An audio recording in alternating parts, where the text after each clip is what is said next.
gero dar 92 metais buvo vicepremjeras Vagnoriaus vyriausybėje ir Prunskienės, vienas iš artimiausių Landsbergio bendražygių. Kokie jo nuopelnai kabutėse Lietuvos valstybei?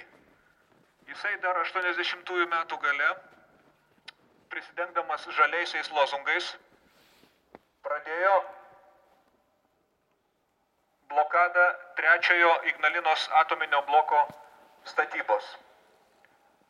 Tai buvo 80-ųjų pabaiga.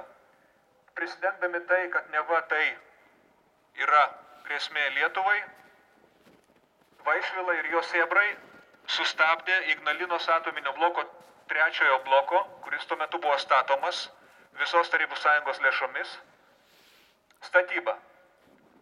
Ir mes netekome, tai buvo pirmas smūgis Lietuvos atominiai energetikai, pigiai, žmonėm prieinamai atominiai energetikai.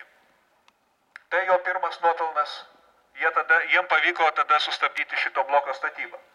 Žala padaryta jau tuo metu Lietuvai, skaičiuojama milijardais tada dar rublių. Nes mes jau tada pradėjome netekti Ignalinos atominės elektrinės. Kokie toliau nuopelnai šito taip vadinamo signataro ir didžiojo patrioto? Jis tuo metu taip pat ėjo ir valstybės saugumo departamento pareigas ir perėmė visą KGB archyvą. Kur dingo archyvas vadovaujant Vaišvilai? Jis dingo į įvairiausių prašalaičių kišenes ir valstybė šito archyvo neteko labai didelės dalies. Todėl mes dabar ir nežinome, kas iš tikrųjų buvo KGB, kas nebuvo. Ir tai irgi šito žmogaus kabutėse nuopelnas.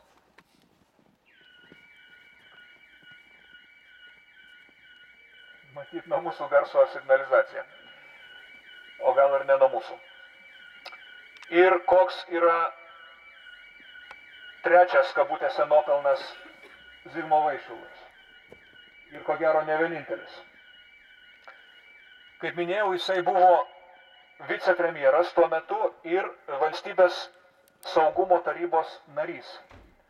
Valstybės saugumo taryba, tai 90-91 metais veikęs aukščiausias organas, kuris tvarkė Lietuvos gynybos reikalus. Ir ką mes pastebėjome, ir ne tik mes pastebėjome tais metais. Būtent įvyko sausio 13 tragedija. Zigmas Vaišvila tuo metu buvo valstybės gynybos tarybos narys. Ir prisidengdami dainuojančios revoliucijos lozungais, dalis žmonių labai smarkiai ginklavosi. Ir iki šiol mes nežinome visų šito įvykio sausio 13-osios detalių.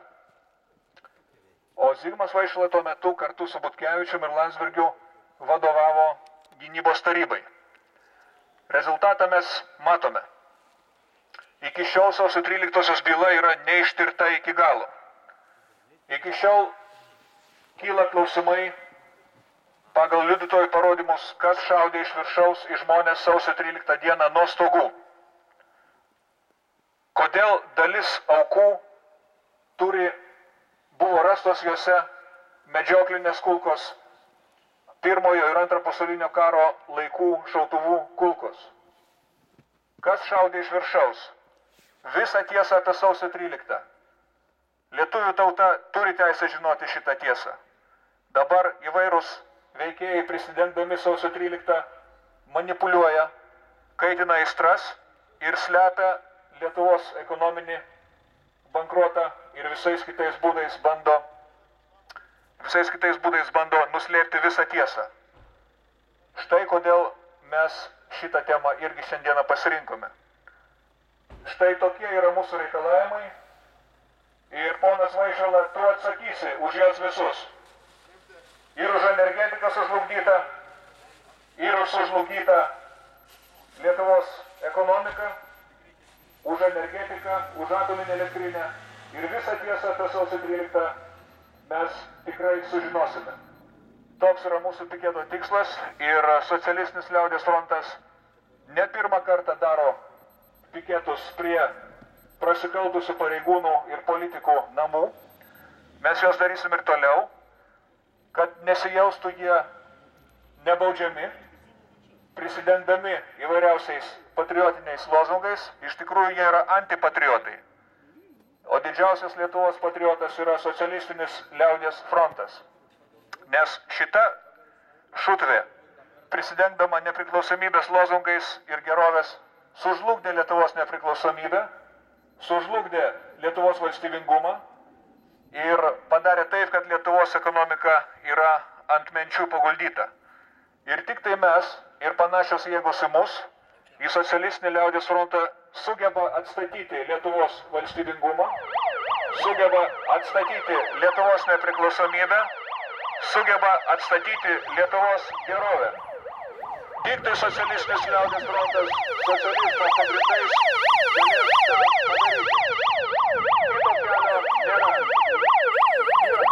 Antipatriotiniai veikėjai, kurie tada užduoda valdžią ir dabar yra valdžioje, jie yra parodę savo veiklos rezultatus ir mes juos matome. Todėl mūsų kova tęsiasi, mūsų kova teisinga ir todėl mes nugalėsime.